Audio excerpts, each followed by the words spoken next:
The Kingdom of Denmark has given us many great things. Delicious Danishes, Lego, Hans Christian Andersen, and their next great export has got to be this guy here, Nikolaj Coster-Waldau, a.k.a.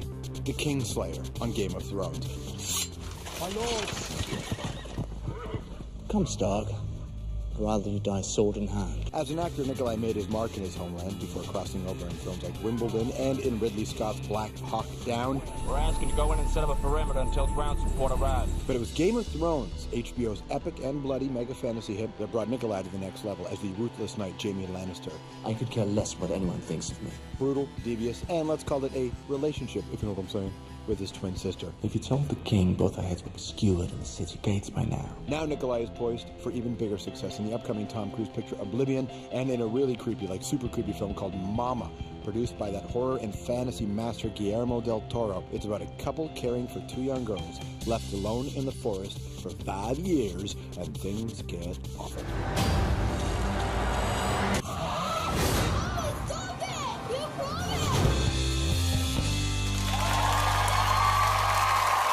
Nikolaj Coster-Waldau!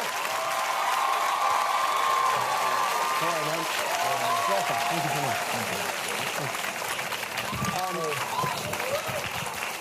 It is, congratulations, this picture. Thank you. Scary, dude. It's a scary film, and I would not lie to my friends out here because I'm a connoisseur of what I think are scary films. I love scary films. This one filled me with so much creepy dread throughout the entire time that afterwards I had to watch 2.5 hours of Jackass the movie just to clear the brain. I mean, are you a fan of this kind of film? You know, I do love watching scary movies, but I'm terrible at it. I mean, I'm that guy when as soon as the music goes boom, boom, boom, I'm like, oh, man. I'm hoping my wife doesn't watch me. She's like hardcore. Even watching this movie. Yeah. I mean, I saw it, and I mean, I worked on it. We shot it. I knew everything that was happening, and still, I saw it on my own in a screening room here in Toronto. And then halfway through, I was like turned the music down, and I was like watching it. I was like, oh my god. Because I don't know, there's something about it. And I would like to thank you for making this film because it also further reinforces my decision not to have children. Because, well, my current decision not to have children, because these kids are freaky in the beginning too, right? Well, you know, kids are scary sometimes. I have two, I know. And I have one who's getting close to the teenage years, and I'm sure that's going to be a bit of a mouthful. What kind of, are you the father you thought you'd be? I don't know what I thought I'd be. I mean, no, seriously, it is the best thing. You should, I mean, you think about it. Think about it. It's just the lack of sleep alone. I'm just because I don't know. There's something Greek here. Well, what gave it away? The Stroumboulopoulos? No, but it's wonderful. You forgive them. But what's cool in this particular film, though, is this idea you get to explore being an alternate parent in a way. You know, you're the uncle. I mean, actually, I play the father. The very beginning of the movie, we actually see the father of this children. He dies. Yeah. It was interesting when I read the script because you know, I knew it's a ghost story, but it starts out almost like something else. Yeah. Like one of those stories you read about in the paper where dad, you know, loses his mind and do something horrible. Yeah. And so I play these twins, and he goes away, and then 5 years later, his brother, Luke, finds these kids, and then, of course, you find out that there's a reason these kids survived 5 years in the middle of nowhere, and hence the title, Mama. The sci-fi fantasy world can be so huge for someone's career. This a moment George R.R. Martin was on the show.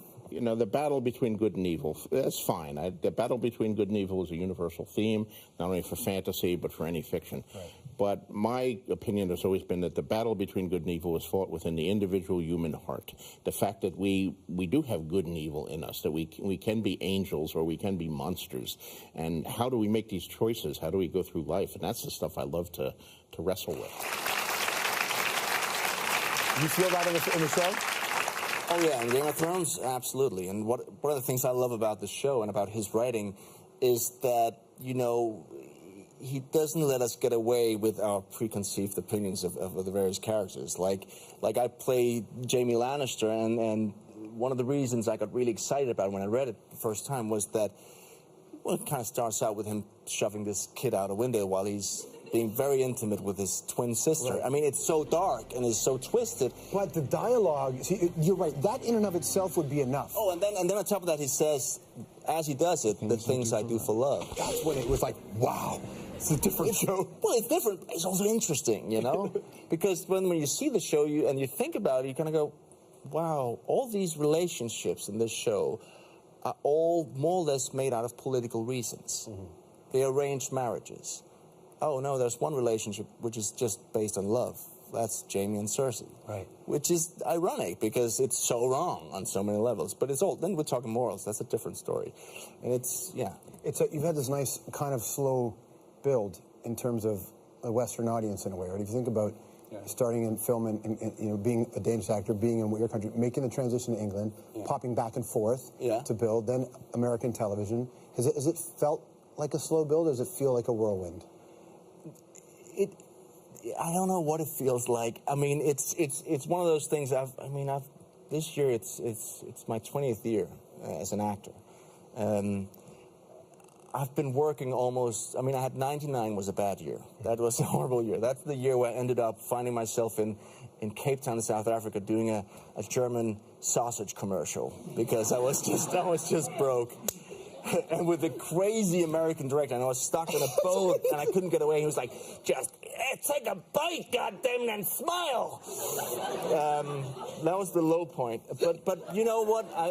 Other than that, I've been able to make a living as an actor, and I'm just grateful. Well, you get to be on an impactful television show now, right? Well, see, right, which does that. You make films. I thought you meant this. Yeah.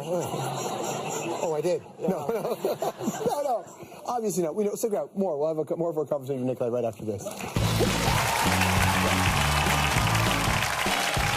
All right, up next, he's obviously fluent in English. Let's see if Nikolaj can make me fluent in Danish. I have an accent. Dan, big fan of this guy's stand-up, though he once challenged me to a stare-off. David Moorhead lets loose on the panel. On tonight's panel, we're talking about CEOs and whether they deserve big bonuses. Yes, these are the leaders of men, our North American aristocracy. It's our version of Downton Abbey, but with less honor.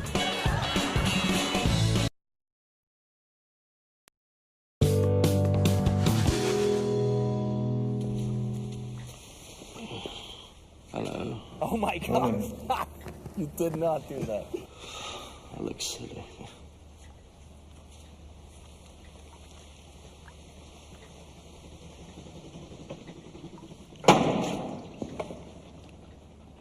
Not now.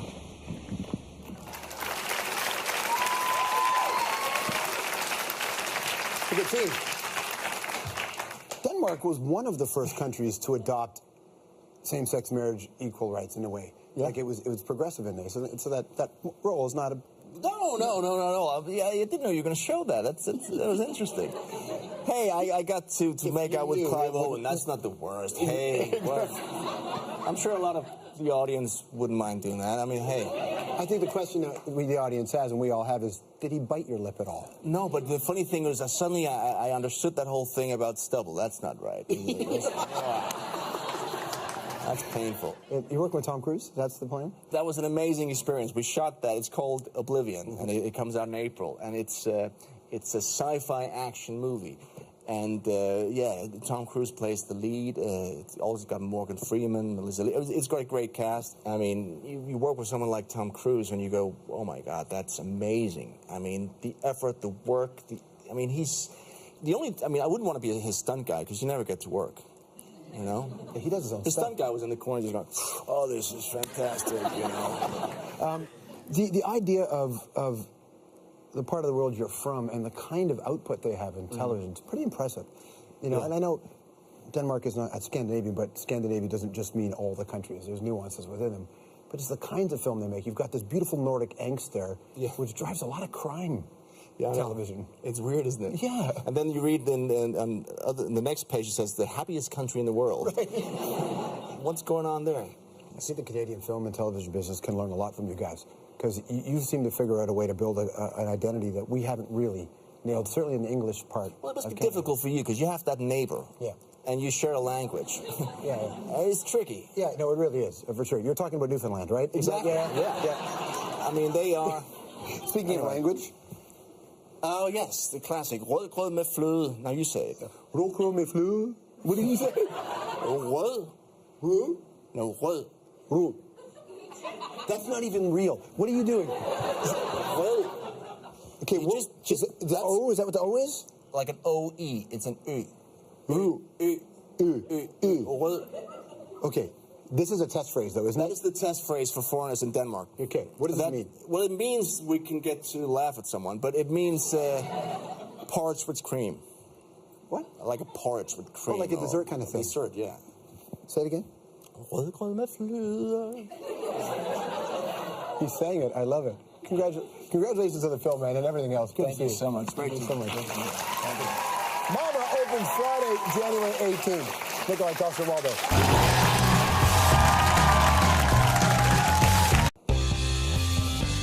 The Kingdom of Denmark has given us many great things. Delicious Danishes, Lego, Hans Christian Andersen, and their next great export has got to be this guy here, Nikolaj Coster-Waldau, a.k.a. the Kingslayer on Game of Thrones. My lord. Please welcome to Nikolaj Coster-Waldau. All right, man. Welcome. Thank you so much. It is, congratulations, this picture. Thank you. It could be a film called Mama, produced by that horror and fantasy master Guillermo del Toro. It's about a couple caring for two young girls left alone in the forest for 5 years, and things get awful.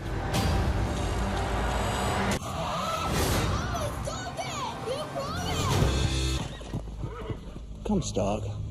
I'd rather you die sword in hand. As an actor, Nikolaj made his mark in his homeland before crossing over in films like Wimbledon and in Ridley Scott's Black Hawk Down. We're asking to go in and set up a perimeter until ground support arrives. But it was Game of Thrones, HBO's epic and bloody mega fantasy hit, that brought Nikolaj to the next level as the ruthless knight Jamie Lannister. I could care less what anyone thinks of me. Brutal, devious, and let's call it a relationship, if you know what I'm saying, with his twin sister. If you told the king, both our heads would be skewered in the city gates by now. Now Nikolaj is poised for even bigger success in the upcoming Tom Cruise picture Oblivion, and in a really creepy, like super